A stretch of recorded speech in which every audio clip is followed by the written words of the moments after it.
Hello and welcome to my YouTube channel. आज हम लोग स्टार्ट करने जा रहे हैं करंट अफेयर्स का। हम लोग हिंदी में 16 अक्टूबर 2022 का हम लोग करंट अफेयर्स को देखेंगे। तो सबसे पहले हम लोग डिस्कस कर लेते हैं कल जो क्वेश्चन दिए थे। हम लोग 5 क्वेश्चन का हम लोग डेली प्रैक्टिस करते हैं, तो उसका जो सॉल्यूशन है हम लोग नेक्स्ट डे प्रोवाइड करते हैं। तो हम लोग जो 5 क्वेश्चन कल दिए थे उसका सॉल्यूशन पहले हम लोग देखेंगे, उसके बाद हम लोग करंट अफेयर्स का जो टॉपिक है उसको स्टार्ट करेंगे। तो पहला क्वेश्चन है, गैर पारंपरिक आजीविका में लड़कियों का जो कौशल है वह किस प्रमुख योजना में शामिल किया गया है। तो गैर पारंपरिक जो आजीविका में लड़कियों का जो कौशल है उसको किस योजना में शामिल किया गया है। पहला है ऑप्शन बेटी बचाओ बेटी पढ़ाओ योजना, दूसरा है राष्ट्रीय महिला कोष,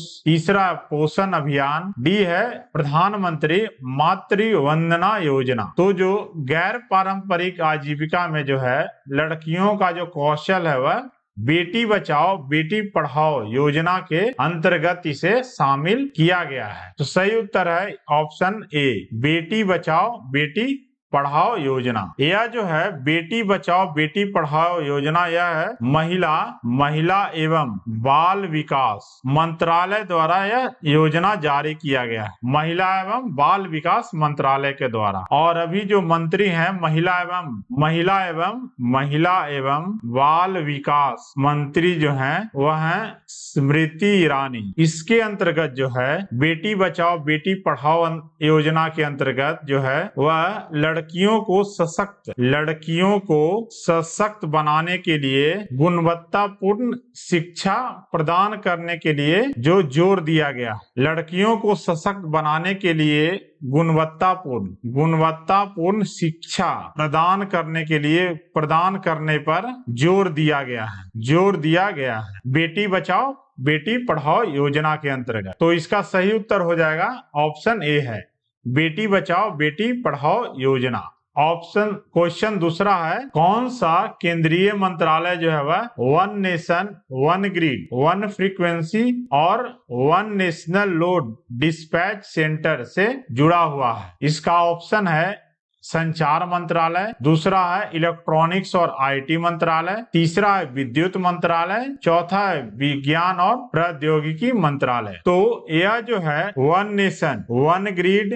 वन फ्रीक्वेंसी, मतलब एक ही फ्रीक्वेंसी पूरा देश होना चाहिए, और one national load dispatch centre, मतलब डिस्ट्रीब्यूशन के लिए कोई एक जगह से कंट्रोल होना चाहिए हर जगह का। यह जो है वह विद्युत मंत्रालय जो है वह यह इस दिशा में कदम उठाएगा और उठाने की जानकारी प्रदान की है। विद्युत मंत्रालय या बिजली विभाग के द्वारा जो है one nation one grid one frequency एवं one national load dispatch centre से जुड़ा हुआ है विद्युत मंत्रालय। तो ऑप्शन इसका सी सही है। तीसरा क्वेश्चन है, पीएम डिवाइन योजना जो खबरों में देखी गई है जिसका उद्देश्य किस क्षेत्र का विकास करना था। इसका ऑप्शन है तटीय क्षेत्र, बी है पहाड़ी क्षेत्र, सी है उत्तर पूर्वी क्षेत्र, डी है सीमावर्ती क्षेत्र।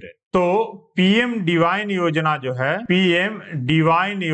यह जो योजना है, पहले हम लोग ये देख लेते हैं पीएम डिवाइन योजना है क्या। यह जो है केंद्र सरकार की योजना है, केंद्र सरकार की यह योजना है जिसमें कि जो पूरी राशि है वह केंद्र सरकार के द्वारा दिया जाएगा। और इसका जो मुख्य उद्देश्य है वह है पूर्वोत्तर जो राज्य है, पूर्वोत्तर राज्य में भौतिक और सामाजिक बुनियादी ढांचों के विकास के लिए जो है लगभग 6,600 करोड़ रुपए खर्च किए जाएंगे। और पीएम डिवाइन योजना का जो फुल फॉर्म हो गया यह है पूर्वोत्तर क्षेत्र के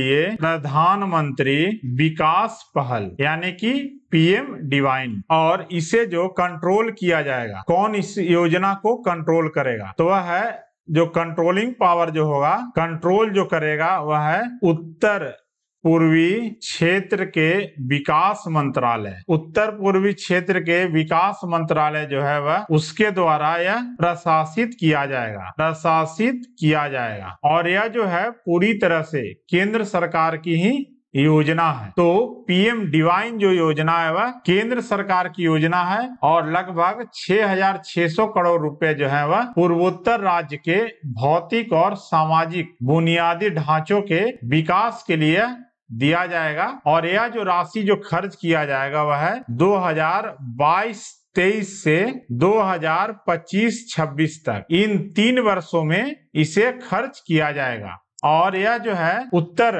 पूर्वी जो राज्य है उनके विकास के लिए खर्च किया जाएगा। तो इसका सही उत्तर हो जाएगा ऑप्शन सी, उत्तर पूर्वी क्षेत्र। जो पीएम डिवाइन योजना है वह उत्तर पूर्वी क्षेत्र के विकास के लिए यह योजना जो है केंद्र सरकार के द्वारा मंजूरी दिया गया है। चौथा है, किस देश में द ट्रैपिंग जोन के साक्ष्य की खोज की गई है? ए है मालदीव, बी है ऑस्ट्रेलिया, सी है जापान, डी है इटली। तो किस देश में ट्रैपिंग जोन के साक्ष्य की खोज की गई है? तो सही उत्तर इसका है मालदीव। मालदीव में जो है द ट्रैपिंग जोन के साक्ष्य की खोज की गई है। ट्रैपिंग जोन जो है यह स्थित है सतह से 500 मीटर नीचे यह स्थित है, जिसे कहा गया है एक और नाम समुद्री जीवन का नखलिस्तान। इसे कहा गया है समुद्री जीवन का नखलिस्तान कहा जाता है। और यह जो फेमस है किसके लिए? यह जो है मत्स्य पालन और पर्यटन का समर्थन करेगा। तो द ट्रैपिंग जोन जो है वह मालदीव में स्थित है और यह सतह से 500 मीटर नीचे है। इसको जो है समुद्री जीवन का नखलिस्तान के रूप में इसे वर्णित किया गया है। तो सही उत्तर हो जाएगा इसका ऑप्शन ए, मालदीव। अगला जो है, हालिया आंकड़ों के अनुसार भारत में सीपीआई आधारित खुदरा मुद्रास्फीति क्या दर्ज की गई है? तो ऑप्शन ए है 6.25%, बी है 7.2%, सी है 7.41%, डी है 7.91%। तो हालिया आंकड़ों के अनुसार जो है भारत में सीपीआई आधारित खुदरा मुद्रास्फीति क्या दर्ज की गई है? तो सीपीआई का जो फुल फॉर्म है सीपीआई यानी सीपीआई, इसका अंग्रेजी में है कंज्यूमर प्राइस इंडेक्स और इंग्लिश में इसको कहते हैं हम लोग उपभोक्ता मूल्य सूचकांक। यह जो है जारी किया जाता है राष्ट्रीय सांख्यिकी कार्यालय के द्वारा यह जारी किया जाता है। तो सितंबर में जो है 7.14% जो है यह मुद्रास्फीति दर्ज की गई थी। तो सही उत्तर है ऑप्शन नंबर सी, 7.41%। तो भारत में जो है सीपीआई आधारित खुदरा मुद्रास्फीति जो दर्ज की गई है वह है 7.14%। तो ऑप्शन सी इसका सही है। तो अब हम लोग स्टार्ट करते हैं 16 अक्टूबर का करंट अफेयर्स का जो न्यूज है इसके बारे में। 16 अक्टूबर का जो करंट अफेयर्स का जो न्यूज है इसके बारे में हम लोग डिस्कस करेंगे। अगर आप इस चैनल पर नए हैं तो प्लीज इस चैनल को सब्सक्राइब कर लें ताकि आपको जो नोटिफिकेशन आपको मिलता रहेगा। तो स्टार्ट करते हैं हम लोग राष्ट्रीय करंट अफेयर्स का। तो पीएम नरेंद्र मोदी जो है वह 75 डिजिटल बैंकिंग इकाइयां जो है यह राष्ट्र को समर्पित किए हैं। यह जो है डिजिटल जो बैंकिंग इकाइयां है यह जो है इसको खोलने के लिए जो है डिजिटल बैंकिंग इकाई यह बजट के भाषण में भी यह घोषणा किया गया था कि राष्ट्र में डिजिटल बैंकिंग इकाइयों को खोला जाएगा। तो इसके तहत जो है 75 जो है डिजिटल बैंकिंग इकाइयों को देश के अलग अलग 75 जिले में स्थापित करने की घोषणा किया गया है। और 75 डिजिटल इकाइयां इसलिए खोला जा रहा है एक बार क्योंकि भारत जो है वह अपना स्वतंत्रता दिवस के 75 वर्ष पूरे कर लिए हैं। तो इस 75 वर्ष पूरे होने के उपलक्ष्य में जो है 75 अलग अलग जिलों में 75 डिजिटल बैंकिंग इकाइयां यानी डीबीयू स्थापित करने की घोषणा किया गया है और इसे प्रधानमंत्री नरेंद्र मोदी के द्वारा वीडियो कॉन्फ्रेंसिंग के जरिए इसका ओपनिंग किया जाएगा। और डिजिटल बैंकिंग को बढ़ाने के लिए और इसको प्रमोट करने के लिए जो है डिजिटल बैंकिंग इकाइयां अलग अलग जिले में स्थापित किया जा रहा है, जिससे लोगों को और बढ़ावा मिल सके डिजिटल के माध्यम से ट्रांजैक्शन करने के लिए। अगला जो है भारत जो है वह G7 की जस्ट एनर्जी ट्रांजिशन प्लान जो है, यह क्या है? G7 का यह प्लान है जस्ट एनर्जी ट्रांजिशन प्लान। इसका जो है यह विरोध किया है। जो भारत की सरकार है वह जस्ट एनर्जी ट्रांजिशन प्लान का विरोध किया है। और जस्ट एनर्जी ट्रांजिशन प्लान क्या है आखिर? तो इसके माध्यम से क्या है कि यह जो है जितने भी अमीर देश है यानी कि जितने भी डेवलप्ड स्टेट है उसके द्वारा यह प्लान तैयार किया गया है कि जो कोयले का जो यूज है उसका यूज को उत्सर्जन को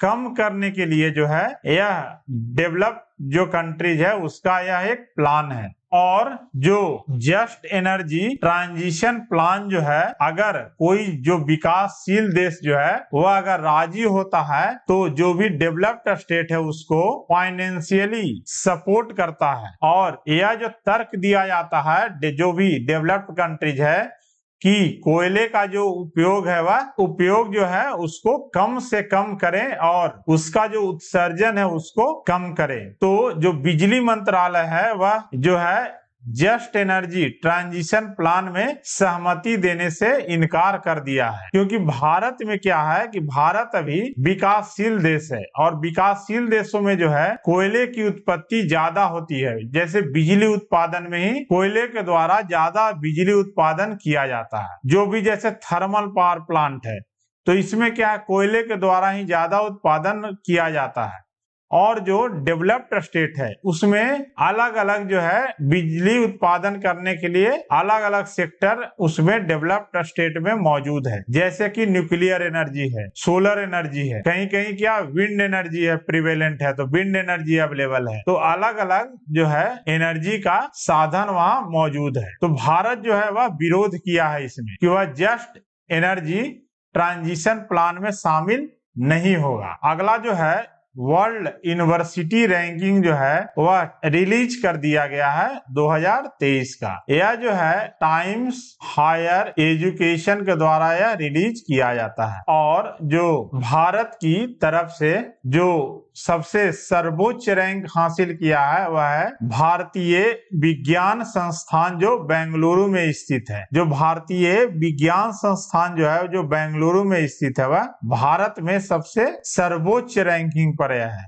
सर्वोच्च रैंकिंग में है। और इसमें जो है कुछ जो संस्थाएं हैं वह जो पारदर्शिता इसमें नहीं बरता गया है रैंकिंग में, इसका विरोध करते हुए जो है बहिष्कार किया है। जैसे कि कुछ आईआईटी जो सेक्टर है जैसे IIT Delhi, IIT Roorkee, IIT Kanpur, IIT Mumbai और आईआईटी खड़गपुर जो है वह लगातार जो है तीसरे साल भी इसको बहिष्कार किया है कि जो इसमें पारदर्शिता इसमें नहीं बरता गया है। अगला जो है भारत में जो है औद्योगिक उत्पादन जो है औद्योगिक उत्पादन वह 0.8% जो है वह घट गया है अगस्त में। तो भारत में जो है औद्योगिक उत्पादन अभी क्या कोविड का समय भी खत्म हो गया है तो अभी औद्योगिक का उत्पादन जो था वह बढ़ने का समय था, लेकिन अभी क्या हुआ है कि औद्योगिक उत्पादन जो है वह घट गया है और अगस्त महीने में जो है वह 0.8% या घट गया है। अगला जो है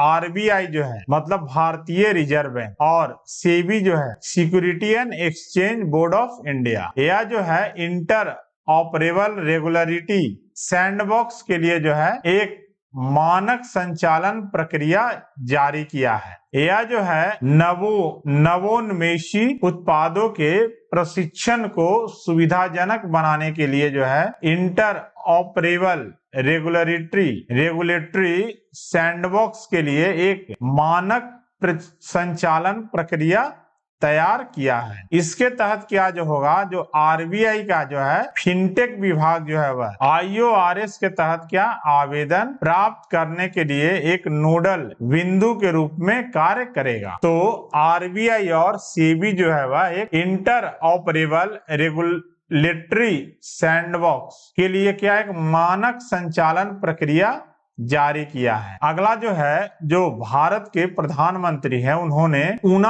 ऊना कहाँ स्थित है? ऊना हिमाचल प्रदेश में स्थित है। ऊना है हिमाचल प्रदेश में स्थित है। वहाँ भारतीय सूचना प्रौद्योगिकी संस्थान यानी ट्रिपल आईटी ऊना, इस संस्थान का उद्घाटन किए हैं। और यहाँ जो हिमाचल प्रदेश में जो प्रधानमंत्री हैं, उन्होंने अलग अलग योजनाओं को शुभारंभ किया है, जैसे कि बल्क ड्रग पार्क का जो आधारशिला रखा गया है वह प्रधानमंत्री नरेंद्र मोदी के द्वारा रखा गया है। और यहाँ भारतीय सूचना प्रौद्योगिकी संस्थान यानी ट्रिपल आईटी ऊना भी राष्ट्र को समर्पित किए हैं। और इसके पहले जो है नई वंदे भारत जो है, यह जो क्या चौथा वंदे भारत जो एक्सप्रेस है वह राष्ट्र को समर्पित किए हैं प्रधानमंत्री नरेंद्र मोदी। और यह जो है ऊना से नई दिल्ली तक चलेगी। और ट्रिपल आईटी जो है ऊना में, इसका जो आधारशिला जो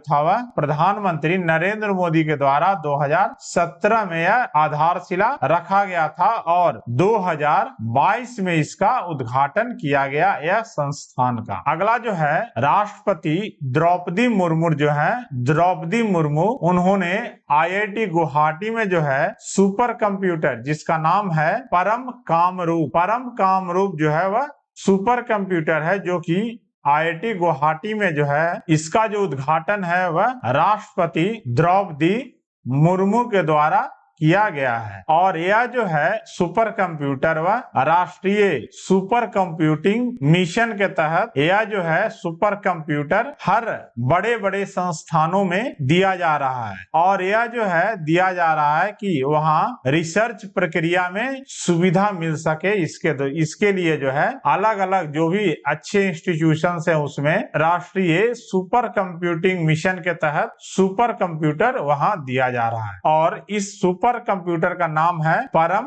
कामरूप। अगला जो है कोल इंडिया, NLC और BHEL में क्या समझौता हुआ है? तीनों में कोयला गैसीकरण आधारित संयंत्र के लिए जो है Coal India, Bharat Heavy Electricals Limited और NLC इंडिया लिमिटेड के द्वारा तीनों में समझौता हुआ है कोयला गैसीकरण आधारित संयंत्रों के लिए। यह तीनों मिलकर जो है संयुक्त रूप से अधिक राख पैदा करने वाले भारतीय कोयला गैसीकरण पर आधारित कोयला से अमोनियम नाइट्रेट बनने वाली परियोजना का स्थापना करेंगे। अगला जो है, जो केंद्रीय मंत्रालय है वह पूर्वोत्तर क्षेत्र के लिए जो है PM डिवाइन योजना को मंजूरी प्रदान किए हैं। और यह जो योजना है वह उत्तर पूर्व के लिए प्रधानमंत्री विकास पहल के नाम से एक नई योजना को मंजूरी प्रदान किया है। और जो इस योजना पर जो है 4 वर्ष की अवधि में 6600 करोड़ रुपए खर्च किए जाएंगे। और यह जो है वित्त वर्ष 2022-23 से 25-26 के लिए यह योजना होगी। इसमें जो है 100% यह केंद्र सरकार इसको फाइनेंस करेगी। वित्त पोषण का मतलब हो गया वित्तीय सहायता। इसमें 100% जो है वित्तीय सहायता केंद्र सरकार इसमें करेगी। और इसे पूर्वोत्तर क्षेत्र विकास मंत्रालय द्वारा लागू किया जाएगा। तो एक नया योजना जो शुरू किया गया है उत्तर पूर्व के क्षेत्र के लिए वह है PM डिवाइन योजना। अगला जो है 17वां प्रवासी भारतीय दिवस जो है वह जनवरी 2023 में इंदौर में इस बार आयोजित किया जाएगा। हम लोग जानते हैं कि जो भारतीय प्रवासी दिवस क्या है, भारतीय प्रवासी दिवस यह जो है मनाया जाता है 9 जनवरी को। हर साल 9 जनवरी को जो है भारतीय प्रवासी दिवस मनाया जाता है। और यह जो मनाया जाता है वह क्योंकि 9 जनवरी 1915 को जो है महात्मा गांधी जो है है वह दक्षिण अफ्रीका से भारत आए थे। तो इसी याद में जो है 9 जनवरी को प्रवासी भारतीय दिवस मनाया जाता है। और इस वर्ष जो है भारतीय प्रवासी दिवस यह 2023 में जो मनाया जाएगा वह इंदौर में यह आयोजित किया जाएगा। अगला देखते हैं अंतर्राष्ट्रीय समाचार के बारे में। तो चीन जो है वह IAEA के AUKUS विरोधी प्रस्ताव को वापस लिया है। IAEA का जो फुल फॉर्म है वह अंतर्राष्ट्रीय परमाणु ऊर्जा एजेंसी, इंग्लिश में है इंटरनेशनल, IAEA का इंटरनेशनल एटॉमिक एनर्जी एजेंसी। इसका जो हेड क्वार्टर है वह है वियना, जो कि ऑस्ट्रिया में है।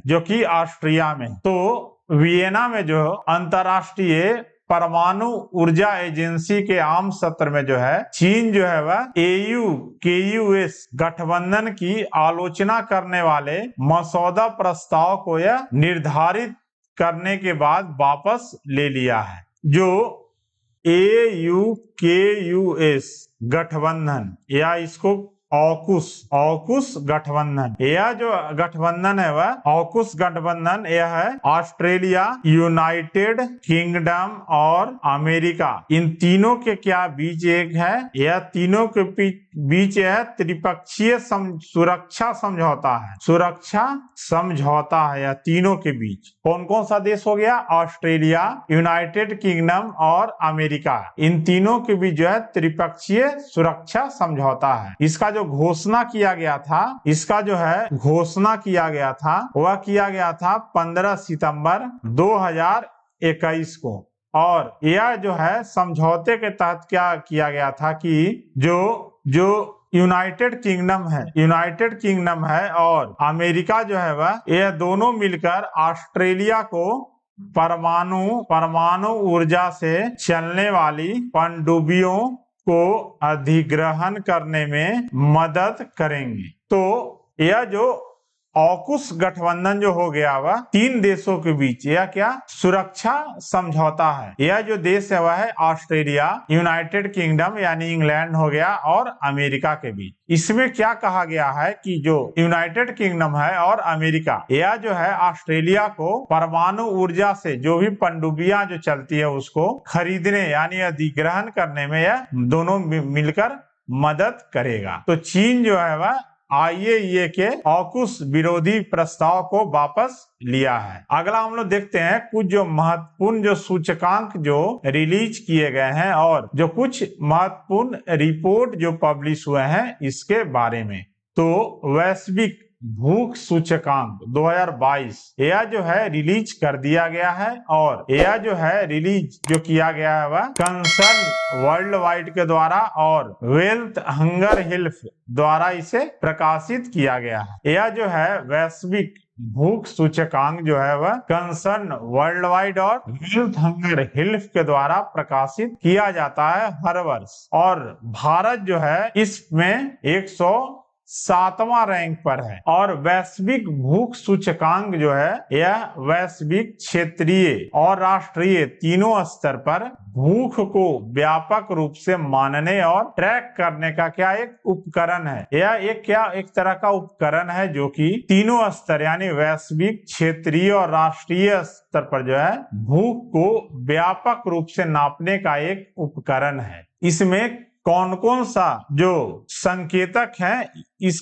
किस को मिलाकर जो पॉइंट इसमें दिया जाता है। तो एक हो गया कुपोषण, दूसरा हो गया बाल स्टंटिंग, तीसरा हो गया बाल बर्बाद करना और बाल मृत्यु दर। ये चारों को मिलाकर पॉइंट दिए जाते हैं और उसके आधार पर ही वैश्विक भूख सूचकांक को तय किया जाता है। इसमें जो भारत का स्थान है वह 107वां है। वर्ष 2021 में रिलीज किया गया था, उसमें भारत का जो स्थान था वह 101वां स्थान था।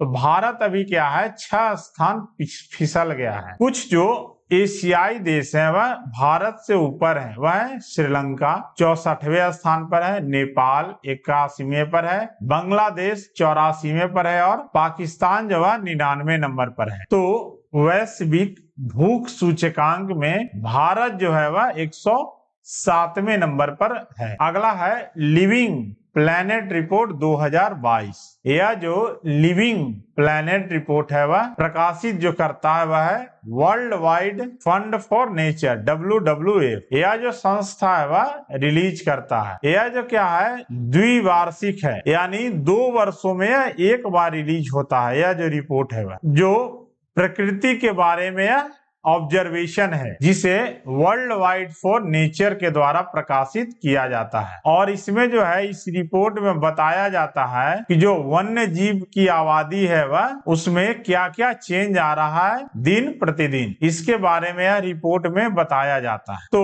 1970 से लेकर अभी 2018 के बीच जो है वह लगभग 69% की भारी गिरावट दर्ज की गई है। यह क्या काफी चिंता का विषय है कि 50% से भी ज्यादा वन्य जीव की आबादी घट गई है दुनिया भर में। यह जो संस्था बताता है कि इस रिपोर्ट में कि जो वन्य जीव है उसकी आबादी कितना कितना है विश्व में, इसके बारे में अध्ययन करता है। इस रिपोर्ट में जो है लिविंग प्लैनेट रिपोर्ट 2022 में यह जो है 5230 नस्लों की कुल लगभग 32,000 आबादी पर यह केंद्रित है। और जो सबसे ज्यादा चौंकाने वाली दर से जो घट रही है आबादी वन्य जीव की वह है उष्ण कटिबंधीय क्षेत्र के भीतर। उष्ण कटिबंधीय क्षेत्र के भीतर जो है सबसे ज्यादा जो है आबादी वन्य जीव की इसमें घट रही है। अगला हम लोग देखते हैं नियुक्तियां के बारे में, क्या क्या मतलब किन लोगों की जो नियुक्तियां हुई है इसके बारे में। तो इराक के जो है नए राष्ट्रपति चुने गए हैं जिनका नाम है